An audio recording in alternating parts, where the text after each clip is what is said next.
ಇನ್ನು ರಾಜ್ಯದ ಪ್ರತಿಷ್ಠಿತ ಶಿಕ್ಷಣ ಸಂಸ್ಥೆಗಳಲ್ಲೊಂದಾದ ಮೂಡಬಿದ್ರೆಯ ಆಳ್ವಾ ಶಿಕ್ಷಣ ಪ್ರತಿಷ್ಠಾನವು ವಾರ್ಷಿಕ ಆಚರಣೆಯಾಗಿ ಆಚರಿಸಿಕೊಂಡು ಬರುತ್ತಿರುವ ನಾಡು ನುಡಿ ಸಂಸ್ಕೃತಿಯ ಸಮ್ಮೇಳನ ಡಿಸೆಂಬರ್ 1ರಿಂದ 3ರವರೆಗೆ ನಡೆಯಲಿದೆ ಎಂದು ಆಳ್ವಾ ಶಿಕ್ಷಣ ಪ್ರತಿಷ್ಠಾನ ಅಧ್ಯಕ್ಷ ಡಾಕ್ಟರ್ ಎಂ ಮೋಹನ್ ಆಳ್ವಾ ತಿಳಿಸಿದ್ದಾರೆ. ಅವರು ಮಂಗಳೂರಿನ ಓಷನ್ ಪಾರ್ಕ್ನಲ್ಲಿ ಸುದ್ದಿಗೋಷ್ಠಿ ನಡೆಸಿ ಮಾತನಾಡಿ, ಆಳ್ವಾಸ್ ನುಡಿಸಿರಿ ಕಾರ್ಯಕ್ರಮವನ್ನು ಕಳೆದ 13 ವರ್ಷಗಳಿಂದ ಸಂಘಟಿಸಿಕೊಂಡು ಬರುತ್ತಿದ್ದು, ಈ ವರ್ಷ 14ನೇ ಸಮ್ಮೇಳನ ನಡೆಯಲಿದೆ. ಕನ್ನಡಿಗರ ಗೌರವದ ಈ ಸಮ್ಮೇಳನವು ಈ ವರ್ಷ ಡಿಸೆಂಬರ್ 1, 2 ಮತ್ತು 3ರಂದು 3 ದಿನಗಳ ಕಾಲ ಮೂಡಬಿದ್ರೆಯ ಸುಂದರಿ ಆನಂದ ಆಳ್ವಾ ಆವರಣದಲ್ಲಿರುವ ರತ್ನಾಕರ ವರ್ಣಿ ವೇದಿಕೆಯಲ್ಲಿ ವಿಜೃಂಭಣೆಯಿಂದ ಜರುಗಲಿದೆ.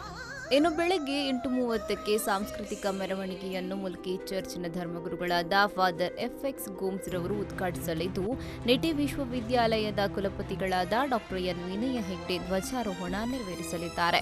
ಕನ್ನಡ ಖ್ಯಾತ ಸಾಹಿತಿ, ಚಲನಚಿತ್ರ ನಿರ್ದೇಶಕ ಡಾಕ್ಟರ್ ನಾಗತಿಹಳ್ಳಿ ಚಂದ್ರಶೇಖರ್ ಸರ್ವಾಧ್ಯಕ್ಷತೆಯಲ್ಲಿ ಸಮ್ಮೇಳನವನ್ನು ಕನ್ನಡದ ಖ್ಯಾತ ವಿಮರ್ಶಕರಾದ ಡಾಕ್ಟರ್ ಸಿಎನ್ ರಾಮಚಂದ್ರನ್ ರವರು ಉದ್ಘಾಟಿಸಲಿದ್ದಾರೆ ಎಂದರು. ರತ್ನಾಕರ ವರ್ಣಿ ವೇದಿಕೆಯಲ್ಲಿ ಎಂ ಗೋಪಾಲಕೃಷ್ಣ ಅಡಿಗ ಸಭಾಂಗಣದಲ್ಲಿ ಡಾಕ್ಟರ್ ನಾಗತಿಹಳ್ಳಿ ಚಂದ್ರಶೇಖರ್ ಅವರ ಅಧ್ಯಕ್ಷತೆಯಲ್ಲಿ ಇದು ನಡೆಯಲಿಕ್ಕಿದೆ. 3 ದಿನ ಕಾಲ ನಡೆಯಲಿಕ್ಕಿದೆ. ಉದ್ಘಾಟನೆಯನ್ನು ಡಾಕ್ಟರ್ ಸಿಎನ್ ರಾಮಚಂದ್ರರವರು ಮಾಡಲು ಒಪ್ಪಿಕೊಂಡದ್ದು ನನಗೆ ಬಹಳ ಸಂತೋಷವನ್ನು ತಂದುಕೊಟ್ಟಿದೆ.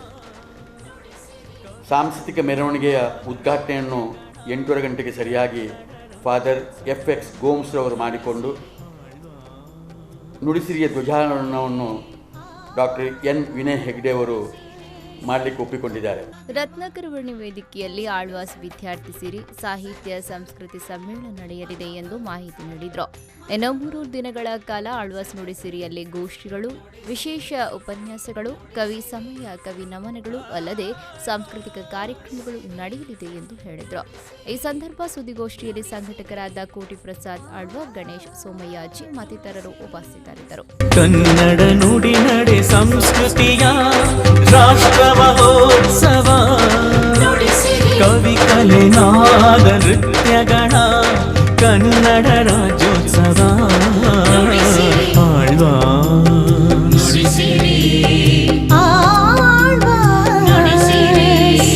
ಕನ್ನಡ ನುಡಿ ನಡೆ ಸಂಸ್ಕೃತಿಯ.